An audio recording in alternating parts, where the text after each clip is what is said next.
Le rallye des Mille Lacs en Finlande a été un événement exceptionnel, notamment grâce au retour officiel de Toyota au plus haut niveau de la compétition routière. Voici un avant-goût de ce rallye, un avant-goût décoiffant. Décidément, le championnat du monde des rallyes n'arrête pas de nous procurer des raisons de nous passionner. Ainsi, ce rallye des Mille Lacs a été palpitant de bout en bout. Première surprise, la prise de pouvoir immédiate de la toute nouvelle Toyota Corolla World Rally Car.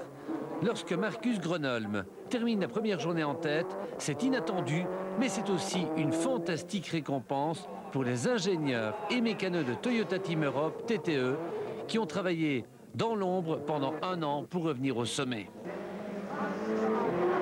Gronholm est en tête, mais Sainz n'est pas loin. L'Espagnol n'est qu'à 1 seconde. C'est la deuxième bonne surprise de ce rallye. Les Ford sont revenus au sommet, car si Sainz est deuxième, Kekkonen lui est quatrième.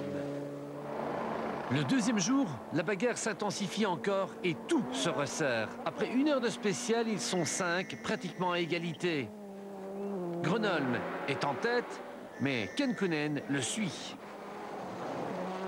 Et derrière Kekkonen, il y a son élève, Tommi Mäkinen. Sainz est dans les roues de tout le monde. Juste devant, Ericsson. Mais Ericsson n'ira pas beaucoup plus loin. C'est la troisième surprise, elle est mauvaise. Les deux Subaru disparaissent, car McRae a lui aussi connu une panne de courroie de distribution. Le troisième jour, 3 pilotes s'opposent. Mäkinen est en tête. Mais derrière lui, Sainz et Kekkonen, les deux Fordistes, ne sont qu'à 2 toutes petites secondes. Et c'est sans compter sans Gronholm, qui n'est qu'à 3 secondes et qui peut encore revenir de derrière. Mais quatrième surprise, triste celle-ci, Gronholm abandonne sur problème d'essence. La cinquième surprise est injuste. Sainz est trahi par sa boîte de vitesse à 2 spéciales de la fin.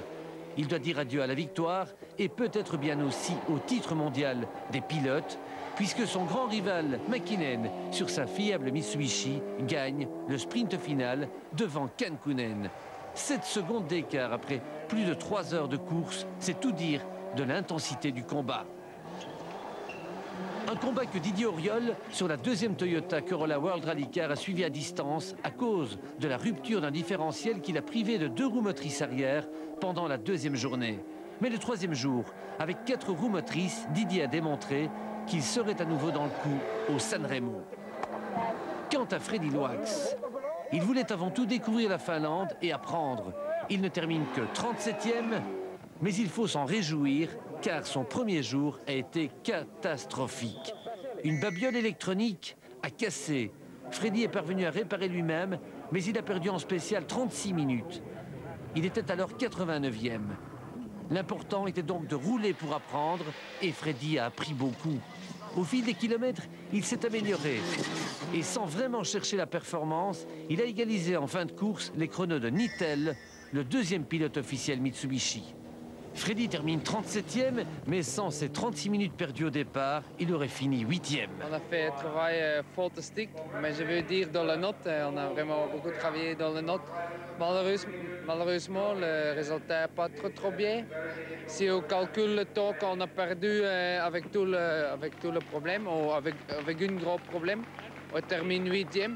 Je crois pour la première fois qu'on roule avec une grosse voiture, c'est pas trop mal, mais c'est pas comme ça et c'est dommage. Freddie Loax est donc 37e. Mäkinen gagne devant Kekkonen, Kitoletto, Auriol et la Corolla sont 8e, Rovanperä est 10e et gagne la Formule 2.